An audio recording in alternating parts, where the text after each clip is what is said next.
తదుపరి కన్యారాశి. కన్యారాశి వారికి చాలా కాలంగా సంతానం గురించి ఎదురు చూస్తున్నటువంటి వారు శుభవార్తలు వినే అవకాశాలున్నాయి. ముఖ్యంగా సంతాన సమస్యలు ఉన్నటువంటి వారు లేదా పిల్లల ఎదుగుదల గురించి ఆలోచిస్తున్నటువంటి వారు మీ పూర్వీకుల ఆశీర్వాదం వల్ల వాళ్ళకన్నీ శుభాలు కలగడానికి పెరుగు దానం చేయడం చెప్పదగినటువంటి సూచన. తద్వారా మీకు ఏవేవైతే ఇదివరకు నేను చెప్పానో వాటి గురించి ఉన్నటువంటి, అంటే సంతానం గురించి ఉన్నటువంటి మీకు సమస్యలు ఏవైతే ఉన్నాయో అవన్నీ కూడా తీరిపోతాయి.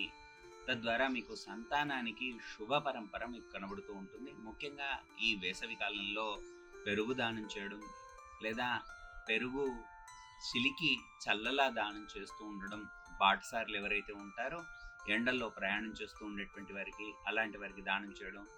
ముఖ్యంగా గోశాలల్లో, అంటే మనం పెరుగు దానం చేయండి అనగానే పెరుగు పొట్లాలు తీసుకొచ్చుకోవడం షాపుల్లో దొరికేవి లేదా అలాంటివి ఏవి చేస్తూ ఉండకుండా, కుదిరిన వాళ్ళు, అంటే ప్రతి ఒక్కరికి అన్ని సాధ్యం అవుతాయి అని అనుకోకుండా మనకు ఎవరికైతే సాధ్యం ఉందో, ఎవరికైతే అవకాశం ఉందో వాళ్ళు, కుదిరిన వాళ్ళు గో ఘృతం, అంటే ఆవు నెయ్యితో దీపం పెట్టడం, ఆవు పెరుగును దానం చేయడం, ఆవు పాలను ఆలయాలకు ఇస్తూ ఉండడం, శివాభిషేకాలకు కానీ విష్ణు ఆరాధనలకు కానీ ఆవు పాలను ఇస్తూ ఉండడం ద్వారా మీకు గొప్పనైనటువంటి సమృద్ధి సంపద మీకు చేకూరుతాయి.